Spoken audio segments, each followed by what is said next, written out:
Problema 3.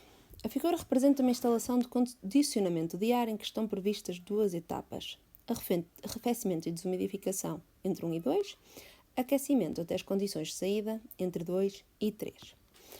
Temos que representar a evolução no diagrama psicométrico e calcular os calores por unidade de massa de quilograma de ar seco. Então, primeira coisa, crio aqui uma tabela onde vou colocar cada ponto que temos. Ora, temperatura de bulbo seco, uma das propriedades que nos é fornecida, temperatura de bulbo úmido, ou wet bulb, também é outra propriedade que é fornecida, umidade relativa, e eu posso eventualmente precisar então da entalpia. E aquela entalpia que eu vou utilizar é a entalpia total, ou antes, a entalpia específica, que corresponde à entalpia total por unidade de massa de ar seco. Pronto. Então, vou começar a passar os valores ou os dados do enunciado. Então, para o ponto 1, temos aqui 33 graus para bulbo seco e 25 para wet bulb ou bulbo úmido. Depois, sobre o ponto 2, não nos é dito grande coisa. Só sabemos que de 1 para 2 existe, então, um processo de condensação. E depois, de 2 para 3, temos um reaquecimento. E sabemos que em 3 temos uma temperatura de bulbo seco de 24 e 50% de umidade relativa. Falta-me ainda colocar aqui também a umidade absoluta, que é o rácio do quilograma de ar seco por cada quilograma de vapor, ou cada quilograma, é o rácio do quilograma de vapor por cada unidade de quilograma de ar seco. Então, o que é que nós temos aqui sobre do nosso problema? Ora, fazendo aqui um esquema bastante simples, de 1 para 2, nós temos então uma condensação. Há aqui uma saída de água dos condensados e há também uma saída de calor do processo de arrefecimento. Então, se eu sei que estou a condensar, se eu sei que estou a perder água, o que é que isto significa? Significa que no ponto 2, à saída, eu vou ter necessariamente ar que está saturado. Então, vamos ter aqui uma umidade relativa de 100%. Porque no ponto 2, como houve uma condensação,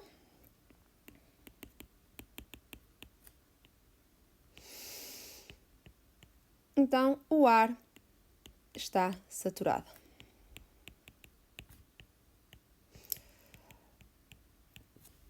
O que faz sentido, né? Porque eu só vou conseguir condensar, remover a água, se eu conseguir levar, digamos, as minhas propriedades ou o meu ponto do ar além da saturação. O que é que significa uma umidade relativa de 100%? Significa que o meu ar não consegue conter mais água. E como o meu ar não consegue conter mais água, o contínuo de arrefecer vai fazer com que essa água saia. E que saia como? No estado líquido. Então, no final, o ar vai estar sempre saturado, vai estar sempre no limite e não vai conseguir ter mais água do que aquela que já tem. Agora, vamos ver o que é que acontece de 2 para 3. Ora, de 2 para 3 fala de um reaquecimento, ou seja, existe um aquecimento. Porquê? Ora, reparem, nós estávamos em 33, depois arrefecemos, ou seja, a temperatura T2 vai ser inferior à temperatura T1 e e depois vai aquecer ou vai reaquecer. Ou seja, em princípio não, vai ter que acontecer a temperatura do ponto 2, na realidade, vai ser inferior à temperatura de 3, senão não dava para fazermos um aquecimento para chegarmos ali até 3. Então, houve um reaquecimento. Eu arrefeci muito mais do que aquilo que deveria ter arrefecido, ou seja, eu fui a uma temperatura abaixo da temperatura que eu queria, 24 graus, que era necessário para conseguir remover a água que era para ter as condições de insuflação desejadas. Insuflação, ou seja, as condições que eu quero do ar que vai ser insuflado ou introduzido no espaço. Então, o que é que acontece de 2 para 3? Bem, existe então aquele tal reaquecimento. Existe aqui um calor de reaquecimento ou um calor de aquecimento. E este calor não vai alterar a umidade, não vai fazer como anteriormente, tirar água ou introduzir água. Porque se fosse introduzir água, teria que haver a notificação de que isso iria acontecer. Então, de 2 para 3, houve um aquecimento sensível. E o que é que isto significa? Ora, se não entrou nem saiu água, o ar seco que entrou em 2 saiu em 3, significa que a massa de ar seco em 2 vai ser igual à massa de ar seco em 3. Né? A massa de vapor de 2 também vai ser igual à massa de vapor de 3. Então, no fundo, eu vou ter que a umidade absoluta de 2 vai ser igual à umidade absoluta de 3.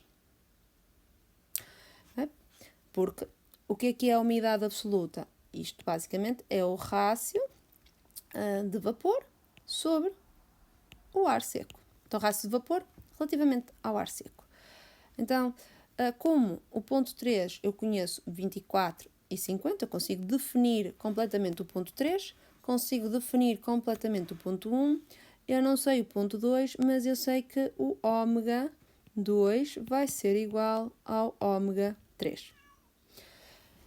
Então, vamos lá agora desenhar no diagrama aquilo que eu conheço. Temos aqui então o diagrama. Primeira coisa que eu faço é traçar então os 33 graus Celsius para a temperatura de bolo seco do ponto 1. Se vocês ouvirem o meu gato, ignorem. 31, 32, 33. Então está aqui, 33. Faço uma linhazita aqui vertical. Tenho que me recordar aqui onde é que está a linha. Né? Mais ou menos vertical, porque estas linhas não são mesmo verticais. Então está aqui a linha dos 33. Agora vou procurar os 25 de bulbo úmido. Só confirmar aqui que é 25, exatamente, 25. Como é que eu faço para encontrar a temperatura do bulbo úmido? Eu costumo cruzar aqui os 25, subo e quando chego cá em cima encontro outro 25 e a temperatura do bulbo úmido é esta aqui, a tracejada. Então eu venho e faço aqui esta linha, temperatura de bulbo úmido e o meu cruzamento vai ser então aqui o ponto 1. Ponto 1, que é o ponto antes então aqui do processo de arrefecimento. Então agora eu sei que o arrefecimento, como é que se procede? A primeira fase do arrefecimento vai ser um arrefecimento sensível, porque é muito mais fácil alterar apenas a temperatura. Então, vai haver aqui um processo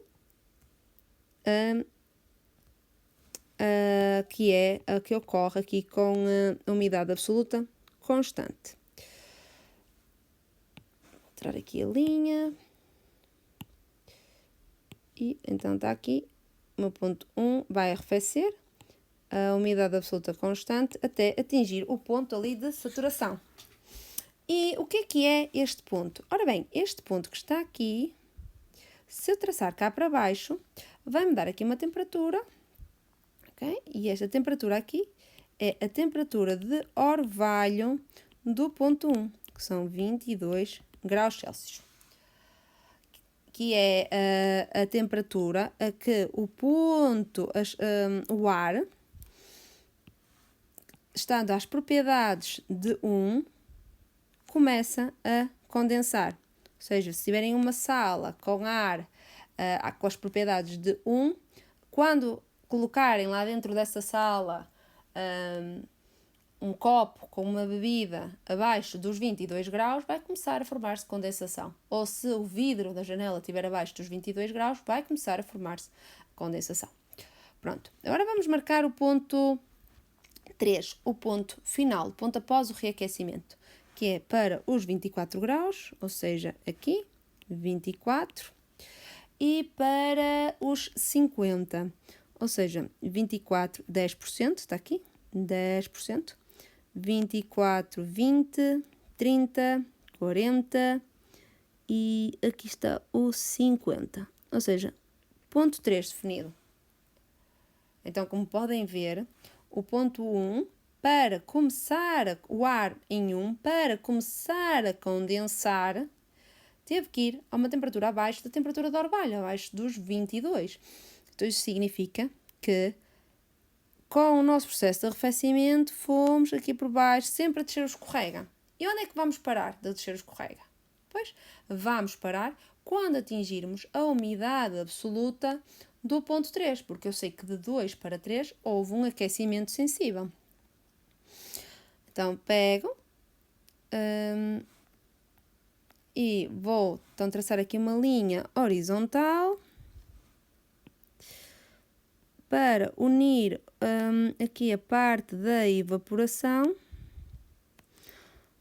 ou a parte da evaporação, não, desculpe, a parte para juntar a linha de saturação com o ponto 3 final. E temos aqui então a nossa linha, vou apagar aqui este excedente, e o ponto 2 é o equivalente ao final da condensação, ou seja, é aqui o ponto 2. Então, qual é que é a temperatura do ponto 2? Bem, vem mais ou menos aqui por aqui abaixo, fazendo aqui uma linha que seja paralela às linhas de temperatura e vai dar, sei lá, ora deixem-me ver, 10, 11, 12, aí que é 12,7. Então fica T2 aproximadamente 12,7, porque não consigo fazer melhor. Pronto, então agora vou preencher os dados da tabela que temos lá em cima. Ora, vou preencher a umidade relativa do ponto 1 e a entalpia, vamos lá, ora bem, esta linha aqui da umidade relativa é a linha dos 50, esta é a linha dos 60, que susto. Então, eu vou dizer que estou aqui no meio, ora, não sei, 53? Vou dizer que é 53, mais ou menos. Porque não dá para fazer melhor. Então, isto vai dar mais ou menos 53. Agora, entalpia e umidade absoluta. Entalpia, traço então uma linha aqui que passe por cima paralela às linhas de entalpia. Ora, pode ser aqui esta, que estas sim são todas paralelas. Vou só mudar o estilo de tracejado e a cor para não confundir. E agora para aqui para o ponto 1. Para o ponto 1 fica aqui, ora bem, vamos lá, aqui é 70, esta aqui que é também a contínuo por aqui abaixo, como podem ver, é 75, então aqui vai ser 76. Então o ponto 1 tem 76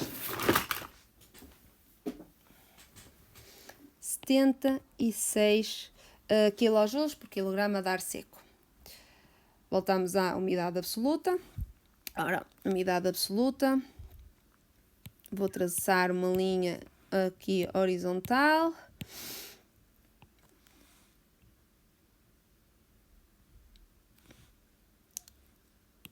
Vamos, pus aqui no ponto 1. E agora vamos ter aqui, ora, 16. Aqui então é 17. Aqui é 16,5. Vamos dizer 16,75. Pronto, mais ou menos. Aqui fica então 16,75. Atenção que ali, aqui, as unidades que estão aqui descritas, gramas de umidade ou gramas de vapor por quilograma de ar seco, ou seja, gramas. Então eu tenho que vir aqui e multiplicar por 10, levantado a menos 3, porque eu quero em quilo, está bem? Pronto. Ora, ponto 2. Eu já vi que o ponto 2 tem temperatura de bulbo seco 12,7, que foi o que eu tinha dito. Como o ponto 2 está saturado, a temperatura de bulbo úmido é igual à temperatura de bulbo seco, porque é saturado. A entalpia do ponto 2, bem, é só eu vir aqui. Vou assumir que o ponto 2 está mesmo em cima desta linha, que é esta aqui é 35, então é a linha dos 36. Linha dos 36. E agora vamos para o ponto 3. Ora, ponto 3 e ponto 2 têm a mesma umidade absoluta. Aqui vai ser 9, não é? Porque aqui está o 8, aqui é o 9, aqui é o 9,5. 9,2, parece-me um bocadinho abaixo dos 9,25, mas é 9,2. Então fica aqui 9,2 vezes 10 levantado a menos 3. A entalpia. A entalpia era esta linha azul do ponto 3 e fica ali mais ou menos nos, ora, 45, 46, 47, mais ou menos ali nos 48. Então fica aqui 48 e já agora temperatura de bulbo úmido. Vou arrumar isto para o lado. E o que é que podem ver? Ora, é que o ponto 3 está mesmo em cima desta linha a tracejado. E esta linha a tracejado bate aqui em cima para a saturação. Então, venho por aqui abaixo e vejo que aqui é 15, 16, então é 17. Temperatura de bulbo úmido, 17 graus. Pronto, então já tenho aqui bastante informação, já tenho a linha A feita. Agora vou calcular o calor para 1, 2 e 2, 3. Pronto. Vamos lá começar então para o calor 1, 2. Mais uma vez, o que é que acontece de 1 para 2? Bem, entra ar seco e entra água. E depois aqui vai sair na mesma ar seco e vai sair água. Mas há uma outra fuga de H2O aqui, que são dos condensados. E para isto acontecer, o que é que teve que ocorrer? Teve que ocorrer aqui então uma saída de calor. E isto, para mim, é qualquer coisa que não me interessa o que é. Pronto. Vamos por aqui um pontinho, 2. Então, vamos fazer os balanços. Balanços que nós fazemos. O que é que temos que conservar? Temos que conservar as massas. Então, a massa do ponto 1, que é o que entra, vai ter que ser igual à massa do ponto 2. Mas não só, porque eu tenho água a sair. Então, mais a massa dos condensados. Pronto. Conservação da massa fica assim. Mas agora eu posso dizer, olha, mas entram aqui duas coisas distintas. Entra ar e entra água. E sai ar e sai água. Então, eu posso fazer agora análise do seguinte. Do ar seco. E vamos ver então onde é que nós temos entradas e saídas de ar seco. Temos no ponto 1 ar seco. Vai ter que ser igual então ao ponto 2 ar seco. E não temos mais ar seco para lado nenhum. Agora temos também, então, como eu disse, água. E onde é que nós temos água? Bem, temos água no ponto 1, temos água que sai no ponto 2, mas não vai toda de 1 para 2, porque há uma parte que foi condensada. Então, tipicamente, nestes problemas, nós não aplicamos nem usamos este caudal que está aqui, ou não é este caudal, desculpem, esta expressão que eu sinalizei, mas utilizamos esta aqui porque o ar seco acaba por entra de um lado e sai do outro, nada lhe acontece, então vamos só simplesmente analisar aquilo que houve variação. Pronto. Agora vamos para o outro balanço que nós fazemos, que é o balanço energético. Vamos agora olhar então para a energia. Onde é que nós temos fluxos a ultrapassar aqui, a atravessar a nossa fronteira? A nossa fronteira é isto agora que eu estou aqui a marcar a roxo, então temos que ver o que é que está a cruzar a nossa fronteira. Bem, está a cruzar o ponto 1, então nós temos aqui entalpia do ponto 1.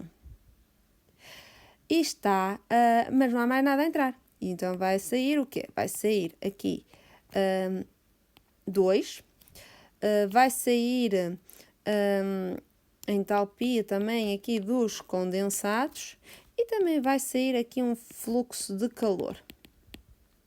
Pronto. E porquê que eu estou a fazer isto com entalpias? Porque o H que nós lemos no diagrama é a entalpia total a dividir pela massa de ar seco. Isto é o H que nós lemos no diagrama. E é o único H que eu tenho acesso. Então, o que é que eu tenho que fazer? Eu tenho que pegar nesta expressão e tenho que dividir pela massa de ar seco. Para poder ter valores de entalpia específicas que eu tenha acesso. Então, como é que isto acaba por ficar? Bem, vai ficar como entalpia do ponto 1 igual a entalpia do ponto 2 mais a massa dos condensados a dividir pela massa de ar seco, H dos condensados, mais calor de arrefecimento. E isto tudo com a unidade kJ por quilograma de ar seco. Porque na realidade, ao dividir isto pela massa de ar seco, o que é que ficou? Fiquei com, ora, eu posso pôr assim, H1 vai ser igual ao H1 do diagrama vezes o caudal de ar seco. E este é o H1 do diagrama, que é um H específico por unidade de massa de ar seco, mas é da mistura. Então, ficamos com massa de ar seco 1, H1, igual a massa de ar seco 2, H2, mais massa dos condensados, H dos condensados, mais calor do arrefecido. Pronto, isto é a composição certinha. Agora eu dividi pela massa de ar seco, porque eu já sei que a massa de ar seco em 1 e em 2 são iguais. Bem, continuando. Eu já tenho o valor de H1, tenho o valor de H2. Isto aqui, o que é do arrefecimento, é o que eu quero saber, mas eu não sei nem este termo aqui, nem a entalpia dos condensados. Pronto. Então, o que é que eu vou fazer? Primeiro eu vou tentar calcular este rácio de M condensados com o M de ar seco. E lembrei-me que eu tenho aqui o balanço mássico dos condensados, que era então M1 de vapor igual a M2 de vapor mais M dos condensados. Mas eu não quero M dos condensados, eu quero M dos condensados a dividir pelo M de ar seco. Então, divido tudo pelo M de ar seco. Ora, como eu sei que o M de ar seco é todo igual, se eu puser aqui M de ar seco 1 e se puser aqui M de ar seco 2, o que é que eu vou ter? Isto é ômega 1 e isto é ômega 2. Então, eu acabo por ter ômega 1 igual a ômega 2 mais M dos condensados sobre M de ar seco. Então, eu vou ter que M, a massa que é condensada, a dividir pela massa de ar seco que passou, entrou e saiu do meu processo que levou à condensação, vai ser ômega 1 menos ômega 2. Que é, se transpassarmos aqui para o diagrama, o que é isso? Vai ser, na realidade, então, vai ser, na realidade, então, este pontinho, aqui é o pontinho 1, vai ser, na realidade, não é um pontinho, mas sim este intervalo que está daqui até aqui. Ou seja, isto é ômega 1 menos ômega 3, que é igual à quantidade de água que é condensado a dividir pela quantidade de ar seco que passou aqui no ponto. Pronto. Vamos continuar agora aqui então na resolução. O ômega 1 e o ômega 2 eu tenho, ou seja, estes dois eu tenho, então por consequência eu vou ter aqui o rácio, falta-me o H dos condensados. Como é que eu vou saber o H dos condensados? Bem, há várias formas de o saber. Nós podemos fazer isto, por exemplo, de 3 formas. Uma é por fazer com que seja igual ao H para a pressão atmosférica e a temperatura do ponto 2. Basicamente, esta é a minha favorita de utilizar. Porquê? Ora, eu vou às tabelas termodinâmicas e vou ver este valor, e como T2 é a temperatura mais baixa possível de alcançar, porque a minha água nunca vai atingir essa entalpia, mas é a mais baixa que ela poderia, ou antes, T2 é a temperatura mais baixa que ela poderia alcançar, mas eu sei que ela não vai alcançar porque T2 é a temperatura do ar após todo o processo de arrefecimento e a temperatura da água quando começa a formar-se ou a mudar para a fase líquida está a temperatura de orvalho, okay? Muito provavelmente a temperatura de saída não vai chegar a T2, mas o que é que acontece? É uma boa medida nós utilizarmos o valor T2 porque T2, como é a temperatura mínima que podemos alcançar, é também a entalpia mínima que vamos obter ou que vamos ter possível. Pronto. A ver, recordar aqui quanto é que era a T2. Ora, T2 eu considerei 12,7. Então vamos às tabelas termodinâmicas. Para 12,7 temperatura e uma pressão atmosférica de 101,325 kPa. No caso, eu estou a fazer através de uma aplicação, por isso consigo ter aqui um valor mais certeiro. Vou só colocar isto aqui. Então fica aqui kJ por quilograma de quê? De vapor. Se vocês estivessem a fazer pelas vossas tabelas, poderiam usar arredondado para 100. Não vejo problema arredondar a pressão atmosférica para 100 kPa. Pronto. Outra coisa que podem fazer, e que existem alguns autores que usam, é também para a pressão atmosférica, mas em vez de ser T2, utilizam aqui uma temperatura média. E que temperatura média é esta? Bem, esta temperatura média é a temperatura média entre a temperatura mínima e a temperatura de orvalho do ponto antes do processo, a dividir por 2. Ou seja, neste caso, seria a média entre 22 e os 12,7. Isto, então, daria aqui uma temperatura de 17,35. e a entalpia aproximadamente 72,92 kJ por quilograma de vapor, quilograma de água. Como podem ver, a temperatura sobe, a entalpia também sobe. Ou seja, vou ter um calor maior se utilizar a entalpia da água como sendo os 53 em vez dos 72. Ainda, no caso de não terem acesso às tabelas e não terem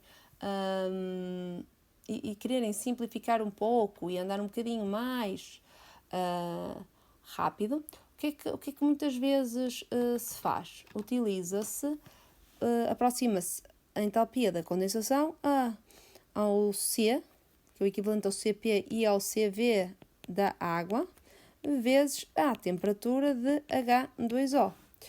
E qual é a temperatura de H2O? Ora bem, a temperatura de H2O é aquela que vocês considerarem, ou consideram os tais T2, ou seja, os 12 graus,7, ou consideram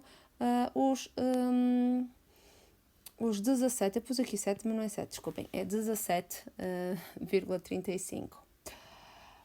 Para o C da água, esse valor está estipulado nos vossos slides e também está, digamos que vocês encontram isso também na literatura.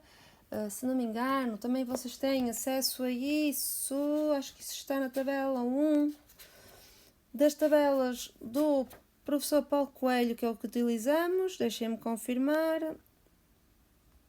Mas tem que ser para água líquida, não é? Não é para H2O em vapor. Não está aqui na tabela 1. Pronto, peço desculpa.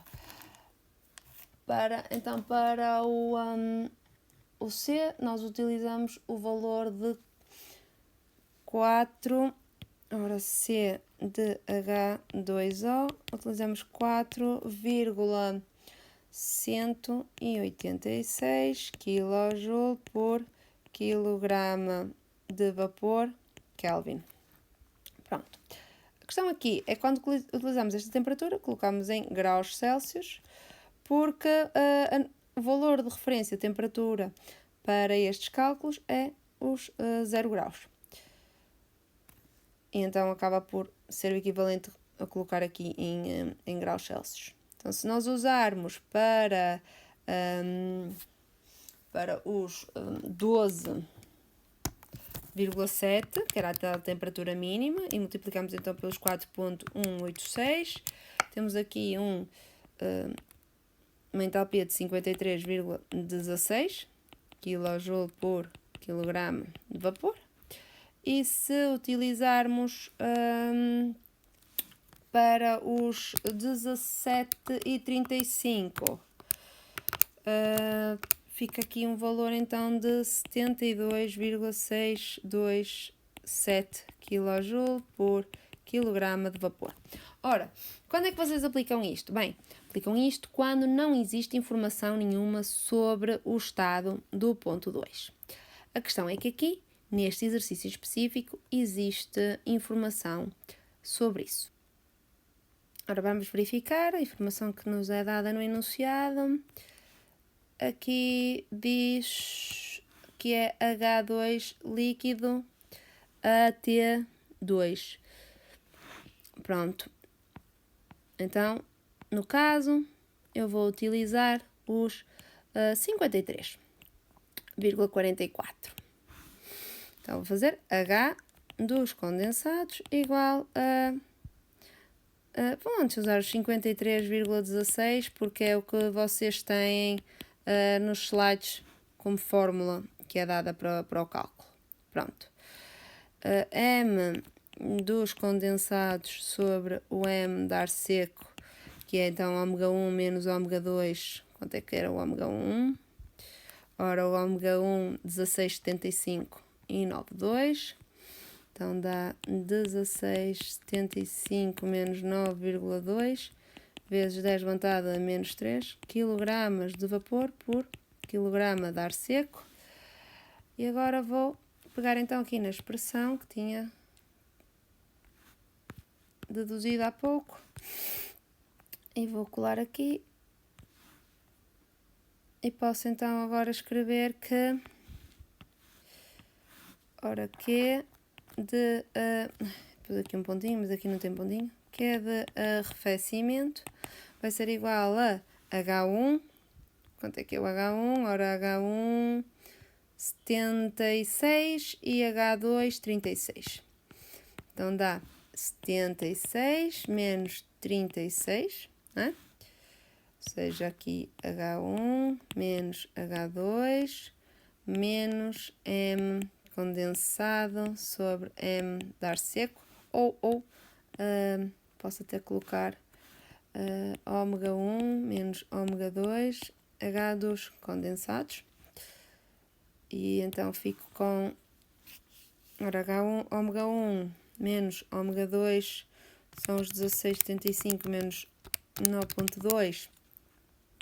Então dá menos 7,55. Atenção, vezes 10 levantado a menos 3, vezes o H dos condensados, 53,16. Vamos só ver aqui as unidades. KJ por quilograma de ar seco. H2, kJ por quilograma de ar seco. Ômega 1 menos ômega 2 é quilograma de vapor por quilograma de ar seco. Entalpia dos condensados, kJ por quilograma de vapor. Este corta, dá kJ por quilograma de ar seco. Então aqui o nosso resultado dá 76 menos 36 menos 7,55. 53,16 dá um total de 39,60 kJ por quilograma de ar seco. Pronto. Está aqui então a nossa potência de arrefecimento. Para o aquecimento, como é sensível, vamos então, vou desenhar aqui esquematicamente a fronteira do meu volume de controlo e agora vou representar o que está a atravessar a minha fronteira. 2, 3 e calor de reaquecimento. Mais uma vez, balanços mássicos, ar seco de 2 é igual a ar seco de 3, vapor, ora calor, caudal de 2, ar seco vai ser igual ao caudal de 3, ar seco, caudal de vapor caudal de 2 de vapor vai ser igual ao caudal de 3 vapor, caudal total de 2 vai ser igual ao caudal total de 3, porque não temos nem entradas nem saídas de absolutamente nada. Relativamente então ao balanço de energia, a energia que está a atravessar, ou fluxos de energia que atravessam a fronteira, vamos ter a entrar M2 de ar seco, H2, mais calor de reaquecimento, vai ter que ser igual então àquilo que está a atravessar a fronteira a sair, e que é o ponto 3.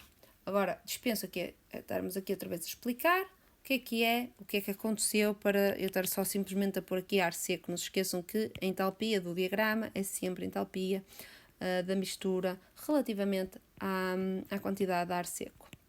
Então, eu vou dividir isto agora pela massa de ar seco, porque foi assim que me pediram o calor. Então, o calor de reaquecimento acaba por ser resumido a H3 menos H2.